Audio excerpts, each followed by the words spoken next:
Bem-vindos ao Decoder Talks, o programa que decifra as entrelinhas da política brasileira e global, sem medo de expor as verdades incômodas que a mídia mainstream tenta esconder. Eu sou o seu host e hoje vamos mergulhar fundo em um tema que está fervendo: os vistos cassados pelos Estados Unidos aos ministros do Supremo Tribunal Federal, STF. Vamos analisar não só o que já aconteceu, mas também as possíveis novas medidas que os Estados Unidos podem adotar contra essa ditadura togada que se instalou no Brasil. Vamos criticar a mídia hipócrita, os congressistas covardes e corruptos, e desmascarar essa conversa fiada de soberania que não enche barriga de ninguém. E claro, vamos projetar o futuro. Há risco de ruptura institucional? Quais forças políticas estão em jogo? E o que dizer da Lei Magnitsky, que pode cair como uma bomba sobre Alexandre de Moraes e seus aliados? Preparem-se, porque isso aqui vai ser uma análise sem filtros, bem pesquisada e com verdades que doem. Para contextualizar o cenário político brasileiro em julho de 2025, precisamos entender que o país está vivendo uma das crises institucionais mais graves desde a redemocratização. Tudo começou a escalar após as eleições de 22, quando Luiz Inácio Lula da Silva derrotou Jair Bolsonaro em um pleito repleto de controvérsias, incluindo acusações de irregularidades nas urnas eletrônicas e uma desconfiança generalizada no sistema eleitoral. Bolsonaro, idolatrado por milhões como o mito, deixou o poder alegando perseguição política orquestrada pelo judiciário. O STF, especialmente sob a batuta de Alexandre de Moraes, transformou-se no centro dessa tormenta, conduzindo inquéritos que muitos veem como lawfare, uso do direito como arma contra opositores. Moraes, por exemplo, liderou investigações sobre fake news, ameaças à democracia e os eventos de 8 de janeiro de 23, quando milhares de manifestantes invadiram o Congresso, o Palácio do Planalto e o próprio STF em protesto contra a posse de Lula. Essas ações resultaram em prisões em massa, censura em redes sociais e bloqueios de contas, afetando não só brasileiros, mas também empresas americanas como o X, de Elon Musk. Enquanto isso, o governo Lula aprofundou alianças com regimes autoritários globais: China, Rússia, Irã e Venezuela. Lula criticou abertamente Israel no conflito com o Hamas, chamando-o de genocídio, o que irritou Washington e Bruxelas. Economicamente, o Brasil patina. Inflação acima dos 8%, dólar flutuando em torno de 5,80%, desemprego em 9% e uma dependência perigosa de importações russas de diesel, agora sob sanções europeias que encarecem tudo, da agricultura aos transportes. Movimentações como convocações para protestos fora Moraes surgem em cidades como Belo Horizonte, com ato marcado para 20 de julho na Praça da Liberdade, organizado pelo Direita BH, e panelaços isolados em redes sociais, ecoando o descontentamento popular com a corrupção sistêmica e a percepção de que o STF age como um superpoder, violando a separação de poderes. O Congresso, dominado pelo centrão corrupto, engaveta pedidos de impeachment e reformas anticorrupção, enquanto militares insatisfeitos murmuram nos quartéis sobre a instabilidade. No fronte internacional, Donald Trump, reeleito em 24, vê paralelos entre sua própria perseguição e a de Bolsonaro, impulsionando sanções via aliados como o senador Marco Rubio e o deputado Eduardo Bolsonaro, que atua como lobista em Washington. Essa polarização extrema, esquerda lulista, consolidando o poder via judiciário, direita bolsonarista, radicalizando nas ruas e redes, cria um caldeirão que pode ferver para uma ruptura institucional. Agora, o fato explosivo que detonou tudo isso. Em 18 de julho de 25, o Departamento de Estado dos Estados Unidos anunciou a revogação de vistos para 8 ministros do STF, além de aliados judiciais, citando violações graves de direitos humanos, censura e perseguição política. Essa medida, inédita contra uma Corte Suprema de um país aliado, é uma resposta direta à censura imposta pelo STF a plataformas americanas e a cidadãos dos Estados Unidos radicados no Brasil. De acordo com fontes oficiais americanas e relatórios da Reuters e o Globo, os cancelamentos afetam especificamente juízes alinhados com decisões controversas de Moraes. Aqui vai a lista precisa dos ministros do STF com vistos cancelados. Alexandre de Moraes, o epicentro da polêmica, acusado de orquestrar caça às bruxas contra Bolsonaro e censurar o X. Seu visto foi revogado primeiro, estendendo-se a familiares imediatos: esposa Viviane Barci de Moraes e 3 filhos, Juliana de Moraes, Gabriela de Moraes e Alexandre de Moraes Júnior. Pesquisas em fontes como perfis no X e relatórios da imprensa não confirmam que os filhos estejam estudando nos Estados Unidos atualmente. Alexandre Júnior está envolvido em atividades profissionais no Brasil e as filhas não aparecem em registros públicos de matrículas americanas, mas a restrição barra qualquer viagem futura, incluindo planos educacionais ou turísticos. Luiz Roberto Barroso, presidente do STF, criticado por expandir a censura em julgamentos.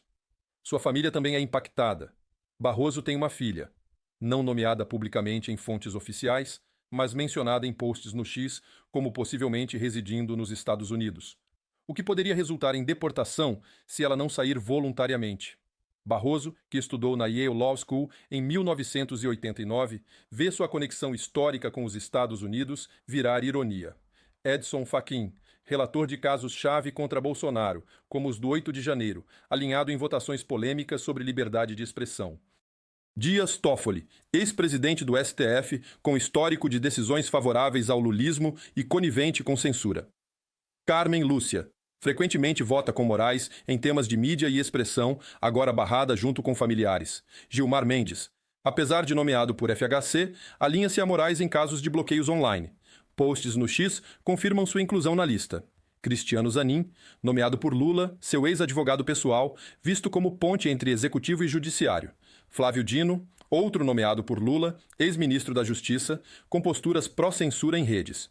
Os ministros que escaparam, Luiz Fux, Cássio Nunes Marques e André Mendonça, percebidos como mais conservadores ou nomeados na era Bolsonaro. Além dos 8, a restrição atinge aliados como o procurador-geral Paulo Gonet, o diretor da PF e até o presidente do Senado, Rodrigo Pacheco, segundo listas circulando no X. Familiares imediatos são incluídos. Esposas, filhos e parentes próximos, criando um efeito cascata. No caso de Barroso, sua filha nos Estados Unidos é o exemplo mais citado de impacto pessoal. Para Moraes, a família toda fica no Brasil. Uma ironia para quem barra perfis no Brasil. Mas isso é só o começo. Os Estados Unidos, sob Trump, podem escalar com medidas drásticas. Fontes do Congresso americano, como Rubio e Maria Elvira Salazar, propõem leis para negar vistos a quem viole a primeira emenda. Suspensão de satélites? Viável. Via SpaceX. Limitar GPS ou comunicações brasileiras por ameaças à segurança, afetando aviação e bancos. Proibição de voos sobre a América? Restrições ao espaço aéreo forçariam rotas caras. Outras, congelamento de ativos via UFAC, embargos em commodities como soja e minério. Trump já tarifou o Brasil antes. Agora, com o lobby de Eduardo Bolsonaro, isso pode virar realidade. A Lei Magnitsky é o martelo pesado que os Estados Unidos podem usar para bater de frente com violações de direitos humanos ao redor do mundo. Essa legislação permite sanções duras, como congelamento de bens no exterior e proibições de viagens, contra indivíduos acusados de corrupção grave ou abusos sistemáticos. O senador Marco Rubio tem pressionado forte pela aplicação dela contra Alexandre de Moraes e os outros 7 ministros afetados pelas revogações de vistos, alegando censura e perseguição política como motivos principais. Há precedentes claros com juízes russos que foram punidos por ações semelhantes. E em julho de 2025, o Departamento de Estado está avaliando ativamente essa possibilidade. Eu diria que a chance é alta, em torno de 70%. O que isolaria esses ministros financeiramente, congelando ativos nos Estados Unidos e em aliados, e os deixando ainda mais expostos internacionalmente. Imaginem a ironia. Juízes que impõem restrições no Brasil, agora sem acesso a seus próprios recursos no exterior. Precisamos acordar desse coma coletivo onde togados se coroam como deuses olímpicos e a soberania é só um disfarce para o circo de horrores que chamamos de justiça. Vamos dissecar a tragicomédia mais recente de 2025 que começa uns dias atrás, com uma cartinha melosa do Barroso para os Estados Unidos. Esse bilhete de amor rejeitado que cheira a desespero e hipocrisia.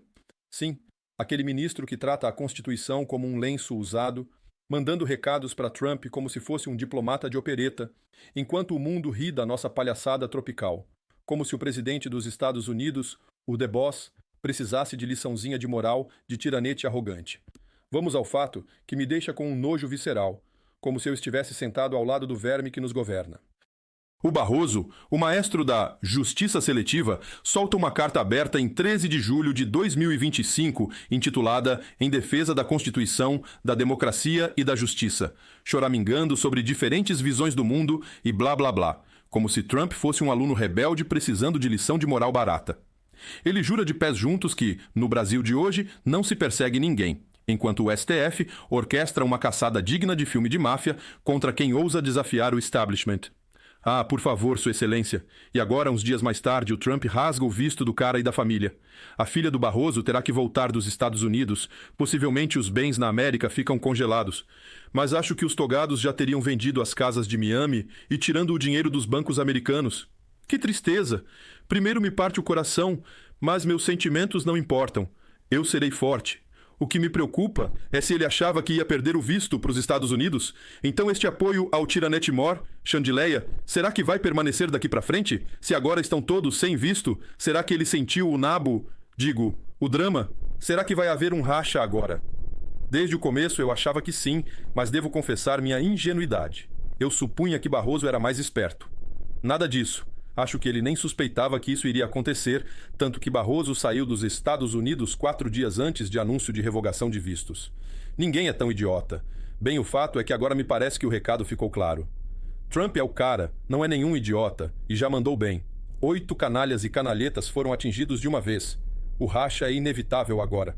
Eu diria que este bando de ratos vai começar a deixar Chandileia sozinha com seu canetaço de pedra. Eu diria que na votação para condenar Bolsonaro, muito ministrinho vai tremer na base antes de dar o voto. Isso se chegarem até lá. Mas agora eu pergunto, com um sarcasmo que queima como limão na ferida aberta. Será que Barroso ainda acredita que a Lei Magnitsky não vai desabar sobre sua cabeça das 7 imundícies supremas? Essa ferramenta americana, que congela bens e transforma corruptos em párias globais, está sendo empurrada pelo Rubio como uma bigorna inevitável, com precedentes contra juízes russos que fedem a autoritarismo. A Casa Branca mandou o sinal claro com os vistos cassados. Pode ser que esses 8 arautos da democracia bananosa percam não só o passaporte para Miami, mas vejam suas fortunas evaporarem como orvalho ao sol. Eu aposto que sim, porque esses vermes subestimaram o ponto de ebulição.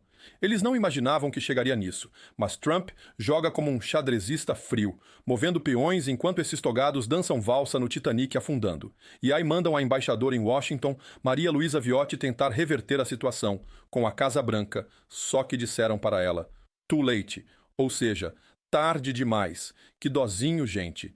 E vejam só a ironia podre, que me dá ânsia de vômito. Mal a cartinha de Barroso chega aos gringos, e bum, a Polícia Federal, essa marionete escrota do sistema, invade a casa do Bolsonaro em 18 de julho de 2025, com mandados de busca e apreensão autorizados pelo próprio Moraes, apreendendo $14 mil e R$8 mil em dinheiro vivo, celular, pendrive escondido no banheiro e até cópia de uma petição contra o Xandão nos Estados Unidos. Era esperado? Claro. Só o ingênuo do Bolsonaro não via o trem vindo. E até justifico, ele é um velho bonachão, catapultado para a presidência sem preparo, como um palhaço num circo de feras. Nem o Lula, esse molusco ladrão e ex-presidiário, estava pronto, mas pelo menos ele conhece os corredores fétidos da política, os becos da corrupção onde os ratos se multiplicam. Bolsonaro? Ah, ele se omitiu, não limpou o lixo ao redor por ingenuidade ou medo de sujar as mãos, deixando o sistema devorá-lo vivo. Tenho certeza que ele não esperava essa distopia orwelliana, onde o STF vira um monstro devorador de liberdades. Mas culpar só o Lula, como faz o Nicolas da nossa direita jovem, é inocência pura. Chandileide foi colocado lá pelo sistema, e só o sistema o remove. Quando ele virar mais problema que solução. Quanto mais caos e fratura econômica, melhor para os marionetistas. Eu apostaria que tudo foi planejado, assim como a maioria das democracias de bananas que os globalistas querem jogar por terra e caem aos pedaços pelo mundo. Instala-se um tirano numa nação já infestada de corruptos nos poderes, forçam conflitos e divisões, e voilá, o equilíbrio de idiotas sustenta a panela fervendo devagar, cozinhando a rã sem que ela pule fora. Entendam, meus caros exaustos, quanto mais divisão, mais fácil desestruturar a sociedade. Um lado grita golpe, zrênia, o outro ditadura. E ninguém vê o monstro maior, o sistema que nos suga como um vampiro obeso. Os tiranos discursam em defesa da democracia, calam vozes, enchem cadeias, silenciam redes. Veja o Bolsonaro agora, proibido de acessar sociais, de falar com o próprio filho, com tornozeleira eletrônica como um cachorro no quintal. Mas calma. Tudo em nome de salvar o Estado de Direito. Esse lixo de estrutura que nos asfixia, drenando vidas para preservar a soberania. Ou seria soberba? A imprensa covarde aplaude ou cala os empresários, alguns omissos, outros fugindo do precipício econômico que o Brasil vai entrar nas próximas semanas. Enquanto isso, o povo rasteja e as instituições aparelhadas riem da nossa cara. Revolta pura, um asco que sobe pela garganta como bile amarga. Tô de saco cheio dessa farsa, onde traições são rotina e manipulação é o ar que respiramos. Mas calma, amigos, sem passaporte azul, USA. Ou vermelhinho, Europa.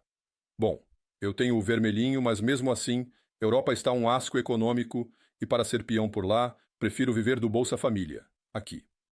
Brincadeira, não recebo benefício nenhum do Estado, e melhor assim, pois esmolas te deixam apático, você só consegue comer, e isso não te tira da zona de conforto ou da zona de dissonância sistêmica, onde o pensamento se choca com a ignorância. Só mais uma profecia.